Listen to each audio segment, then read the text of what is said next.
Does Matas Buzelis know something that none of us know, and Josh Giddey signing soon? Well, one of his posts will have you believe, so we'll talk a little bit about that. Plus, the Bulls NBA Cup schedule is released, and we'll talk about preseason power rankings. We're going to get to all that and more on today's Locked On Bulls.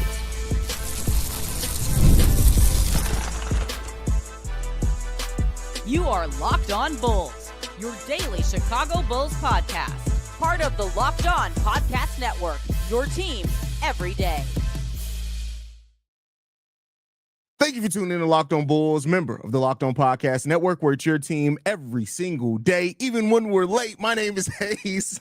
I'm host and creator of Chicago Bulls Central and Chicago Bears Central YouTube pages and podcasts. I'm also one of the head Chicago creators for Bleacher Report as well. And Locked On Bulls is free and available on every podcasting app and platform of your choice. Today's episode is brought to you guys by FanDuel.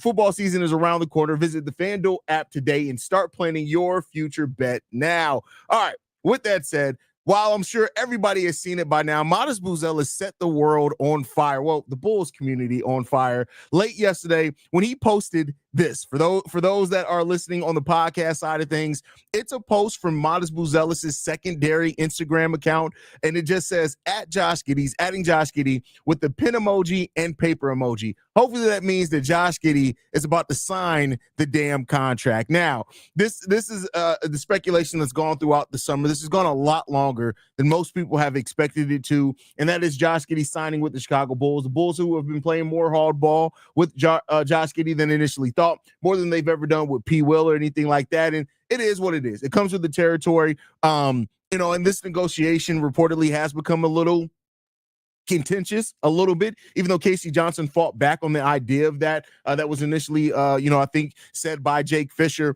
And so now it just sits in this place where we're waiting and seeing. And at this point, I think we've talked about every possible outcome and scenario with the Josh Giddey contract, with the Josh Giddey offseason.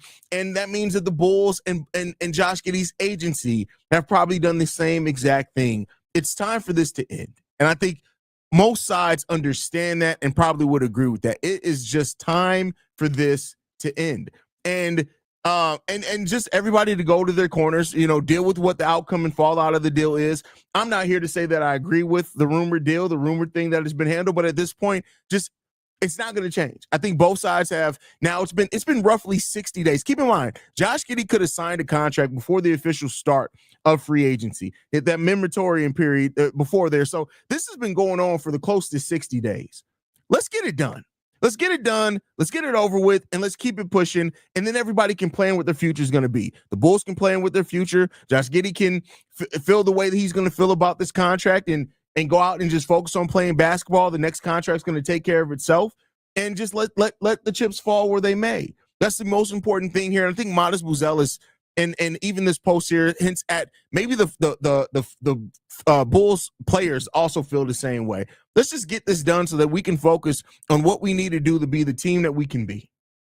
And I don't think anybody would be mad at that. It's just focusing on being the team that you can be and letting everything else go the way that it's going to go. That's the most important thing. That's what you're trying to handle here. And so, overall, I know people are going to feel a way about Josh Giddey. Josh Giddey stands feel a way about it. Bulls fans are going to feel a way about it, like some Bulls fans are Josh Giddey haters. At the end of the day going in, right? And Josh Giddey at this point is going to be a Chicago Bull.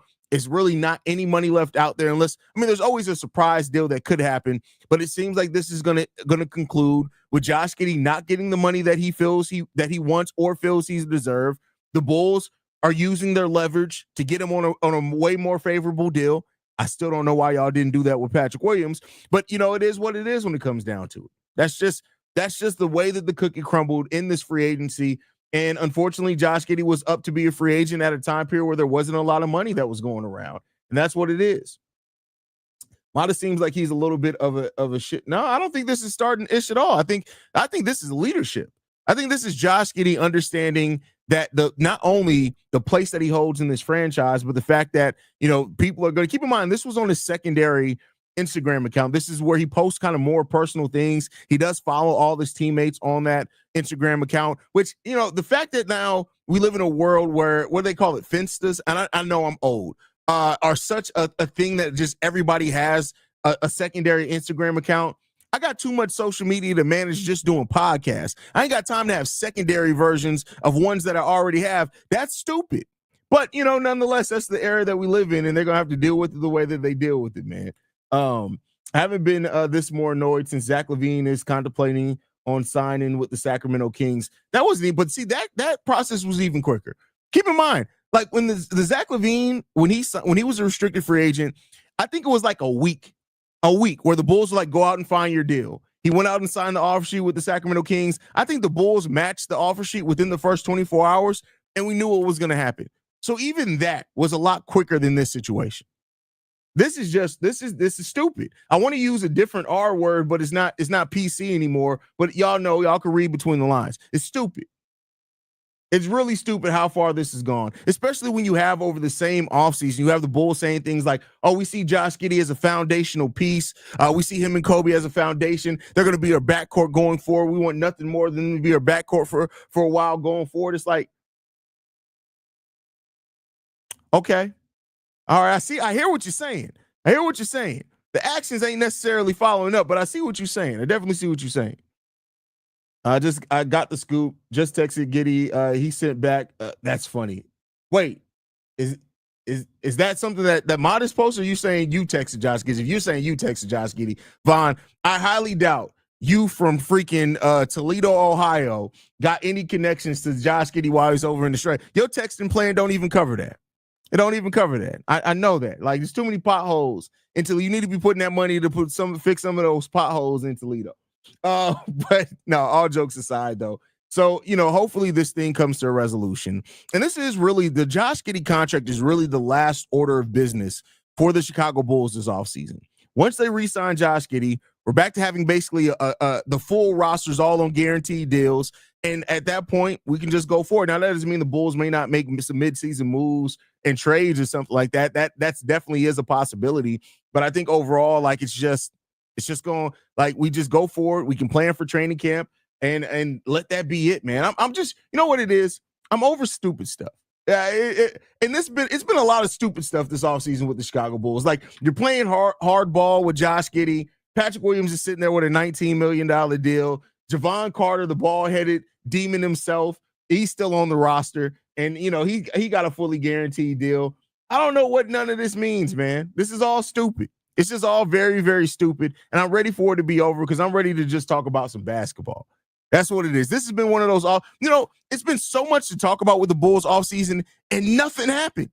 Think about it. We talked about Nikola Vucevic trades. We talked about P. Will trades. We talked about Josh Giddey signing trades. We talked about Josh Giddey signing with other teams. We talked about the Bulls making a draft day trade. We talked about the Bulls have done nothing. This has been the most straightforward offseason that we may have ever seen for the Chicago Bulls. They traded Lonzo, which we all kind of expected. They re-signed Trey Jones after trading Lonzo, which we all kind of expected. They drafted Noah Essengay, which that means they just kept their draft pick. They made no moves in the draft. And they're signing back Josh Giddey. There's been so much talk and speculation for nothing to happen.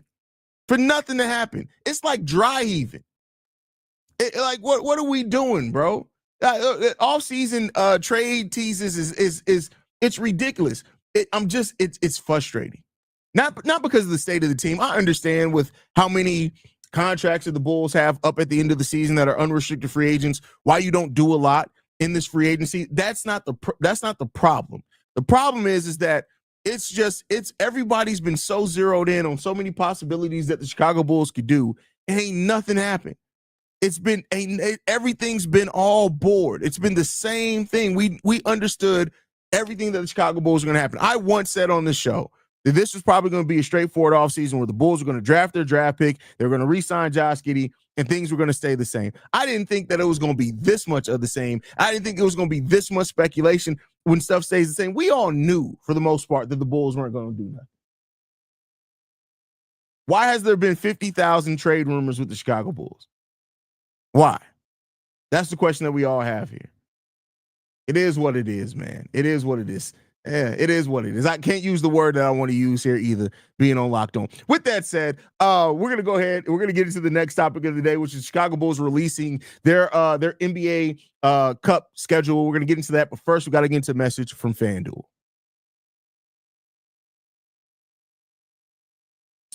August 26th is officially FanDuel Futures Day, a brand new holiday for football fans who live for bold predictions and preseason hunches. For just 24 hours, FanDuel is giving you deals on NFL season predictions. So whether you're calling your MVP, eyeing a long shot division winner, or ready to crown your Super Bowl champ before week one even kicks off, this is your moment. So take a flyer on the MVP race and bet on Jalen Suggs. I almost said that is a completely different sport. Completely different sport. You can just on Justin Herbert to be the MVP. You can take a parlay on your division champion, bet on the Chicago Bears to win the NFC North. I almost laughed at that one. Visit the FanDuel app today and start planning your futures bets now, because Futures Day is one day and one day only. FanDuel, play your game. More Locked On Bulls coming up next.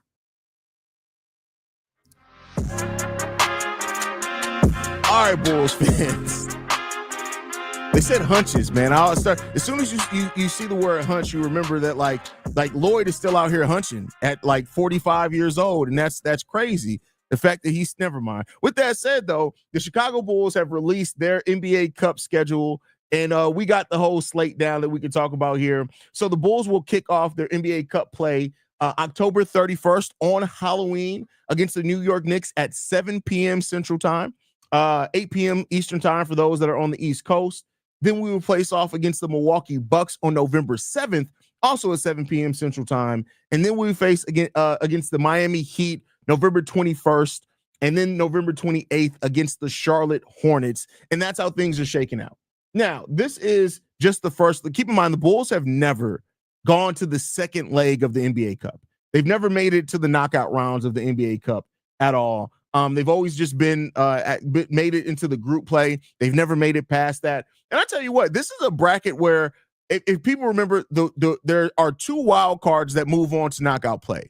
All the group winners move on, and then there are two wild cards that move on. And the Bulls could, get either one of that. But this is a group where I actually feel very confident about the Bulls matchups in just about every one of these teams. The Hornets, we always play close. We can play with the Hornets. The Hornets are always going to be an interesting team. You just never know how things are going to go there.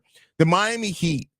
We play the Miami Heat close in the regular season. Of course, they kill us in the play-in. The Miami Heat are a team that really have made no changes other than adding Norman Powell. Of course, they got a promising young rookie as well, and Khalil Ware, who's probably going to take a step. He's probably going to be starting from day one, moving Bam to that 4 position. But other than that, the Miami Heat also have stayed pretty much the same this offseason as well. You got the Milwaukee Bucks in this one, who have wave and stretch Dame Lillard. They brought in Miles Turner to be there to pair with Giannis Antetokounmpo. They made some other functional signings, brought back Bobby Portis, but that's another team that I'm not necessarily scared of the Milwaukee Bucks either. And then the New York Knicks, who we start off the cup play against, who are still going to have one of the best records in the Eastern Conference. We could talk about how they're going to fare in the postseason, how much are they actual finals contender, all that type of stuff. But this is a group that I really feel confident that the Bulls can get a few wins in. Now, keep in mind, I'm somebody who's a little bit more confident about this Bulls team overall. I think this is a team that can win 40 to 41 games this season. And so what would moving on to the knockout round of the NBA Cup look like for the Bulls? It would be the most Chicago Bulls thing to win the NBA Cup and then lose like 20 out of their last 32 games. Like that's how things go in the Chicago Bulls land. But I'm interested to see how these go. I do think that the NBA Cup has been a lot more. The play of the NBA Cup has been better than I was giving it credit for when the Cup was initially announced.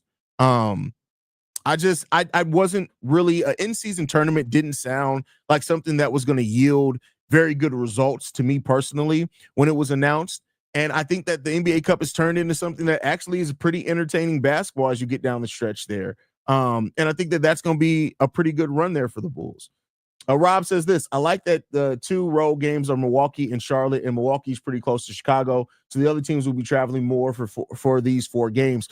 Well, it depends on. They're not all traveling from home. Keep in mind, we got to see how the full schedule is going to go, because just because a game is in Milwaukee, it doesn't mean that the Bulls game before that game is in Chicago. What if they play a game against one of the California teams and then come back to Milwaukee? So we don't know exactly how the travel is going to work out.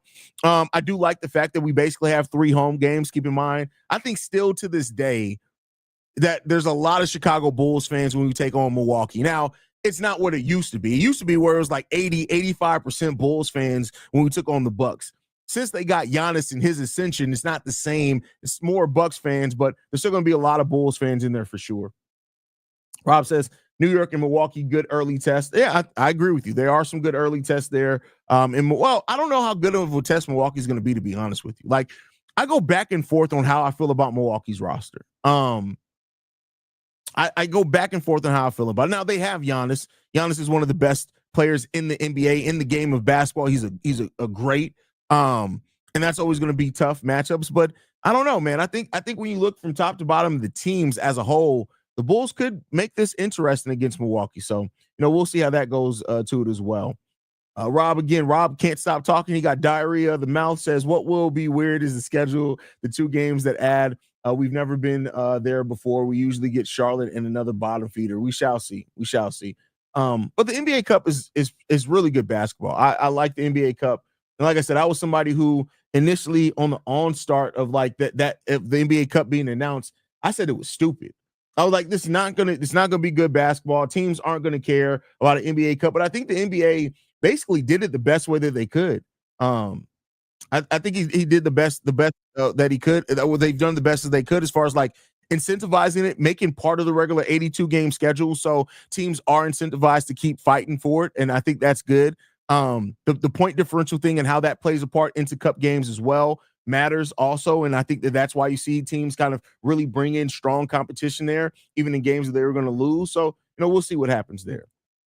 Shay says, no disrespect to Milwaukee, but Miles Turner, after seeing him in the finals, I'm not so confident that he will bring something special. But you got to keep in mind, I hate when people use just the finals as like a thing to indicate, like, look at Miles Turner throughout the season. There are more 80 regular season games than playoff games, and especially finals game. Yeah, he had a bad finals, but let's be clear here. Miles Turner has been a dog throughout the season. So there's no reason to think that he's not going to bring that in Milwaukee too. So the bigger thing is the chemistry and how that goes there. I really don't think we will win over 30 wins. This team, I don't see how you think that personally. Like Laxus, you can have your opinion, but this team didn't get worse from last year. We won 39 games last year. And even before the big stretch that we went on to end the season, we were still on pace to win 33 games. So like, I don't see how this team has gotten worse. We got better. We're going to see internal development. We're not going to hopefully Josh Giddey, Coby White, they don't start off the season injured. They're building off the chemistry that they had last year. Matas is going to take a step. We have better balance on the roster than what we had at the beginning of the year. I don't see how this team has gotten worse. People who say that, I don't see how this team has gotten worse than that. Personally, again, everybody's there. My opinion holds no more weight than yours. It doesn't make it my opinion matter or stronger than yours. I just don't see how the Bulls have become a worse team. I just don't see that. And even the people who say, well, look at what they did after February. Teams don't care. It's like, okay, you realize that there's always going to be a schedule. I'm not saying you said this, Laxus. This is completely different.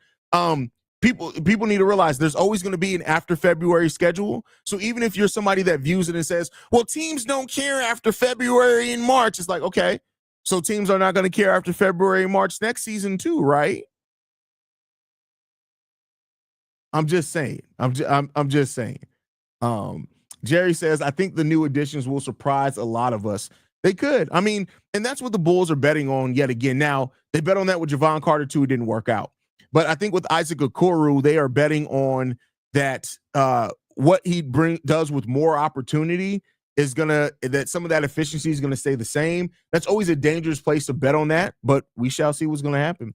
Vaughn says he has us at 45 wins. 45 wins is a lot. Rob, also guys performing the way they do on their prospective team when they move on to another team is not necessarily a given. They will perform exactly the same way. You're absolutely right. Absolutely right. So we shall see what's going to happen there. The Bulls, this is going to be an interesting season because I think this is going to be with the Bulls having only like 6 or 7 players under contract at the end of the season. This is going to be like how strong the Bulls play this season is going to tell a lot of how active the Bulls really are in the summer of 2026 as well. And I know we're already looking at a year ahead, but it's going to be a fun journey to get there, fun journey to see exactly how these players stand up. And then you also get to see Matas Buzelis and see what kind of leap or step the Matas takes. Now, I've had a more reasonable view in the fact that I don't think Matas is going to take some amazing leap in year 2. I think that comes in year 3 personally. but I would love to be wrong on that. I would love nothing more to be telling you guys, hey, y'all see that Matas kid? Matas is killing it this year. And hopefully that's the case because the Bulls could use some good mojo for once. All right, we're going to end the show. We're going to be talking about the preseason power rankings where the Bulls ranked 20th in. We're getting into that right after this.